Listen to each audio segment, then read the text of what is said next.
ಕಾರ್ತಿಕ ಮಾಸದಲ್ಲಿ ವಿಶೇಷವಾಗಿ ಸ್ನಾನ, ದಾನ ಮತ್ತು ಜಪ ತಪ ಅಂಥೇಳಿ ಹೇಳಿದ್ದಾರೆ. ಕಾರ್ತೀಕ ಮಾಸದಲ್ಲಿ ನಾವು ಮಾಡತಕ್ಕಂತಹ ಸ್ನಾನ, ನಾವು ಮಾಡತಕ್ಕಂತಹ ದಾನ ಧರ್ಮಗಳು, ಕಾರ್ತೀಕ ಮಾಸದಲ್ಲಿ ನಾವು ಆಚರಿಸತಕ್ಕಂತಹ ಜಪ ತಪಗಳು, ಪೂಜೆ ಪ್ರಾರ್ಥನೆಗಳು ವಿಶೇಷವಾದಂತಹ ಫಲವನ್ನು ಕೊಡುತ್ತೆ ಅಂತೇಳಿ ಹೇಳಿದ್ದಾರೆ. ಆದ್ದರಿಂದಲೇ ಕಾರ್ತೀಕ ಮಾಸದಲ್ಲಿ ಪವಿತ್ರ ಸ್ನಾನವನ್ನು ಮಾಡಬೇಕು ಅನ್ನತಕ್ಕಂಥದ್ದು.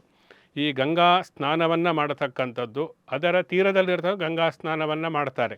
ಅದು ಇಲ್ಲದೇ ಇದ್ದರೆ ನಾವು ಯಾವುದೇ ಜಲದಲ್ಲಿ ಸ್ನಾನವನ್ನು ಮಾಡಿದರೋ, ಯಾವ ನದಿಯಲ್ಲಿ ಸ್ನಾನವನ್ನು ಮಾಡಿದರೋ, ಯಾವ ಸಮುದ್ರದಲ್ಲಿ ತೀರ್ಥ ಸ್ನಾನವನ್ನು ಮಾಡಿದರೂ, ಸರೋವರದಲ್ಲಿ ಮಾಡಿದರೂ ಕೂಡ ಗಂಗಾ ಗಂಗಾ ಗಂಗಾ ಅಂತ ಹೇಳಿ 3 ಸಲ ಹೇಳಿದರೆ ಅಲ್ಲಿ ಗಂಗಾದೇವಿಯ ಒಂದು ಸಾನ್ನಿಧ್ಯ ಅನ್ನತಕ್ಕಂಥದ್ದು ಸನ್ನಿಹಿತವಾಗುತ್ತೆ. ಆದ್ದರಿಂದ ಎಲ್ಲ ನೀರು ಕೂಡ ಕಾರ್ತೀಕ ಮಾಸದಲ್ಲಿ ಗಂಗೆಗೆ ಸಮಾನವಾಗಿರತಕ್ಕಂತಹ ಪಾವಿತ್ರತೆಯನ್ನು ಪಡೆದುಕೊಂಡಿರುವುದರಿಂದ ಕಾರ್ತೀಕ ಮಾಸದಲ್ಲಿ ನಾವು ಸ್ನಾನಕ್ಕೆ ವಿಶೇಷವಾದಂತಹ ಪ್ರಾಶಸ್ತ್ಯವನ್ನು ಕೊಡ್ತೀವಿ.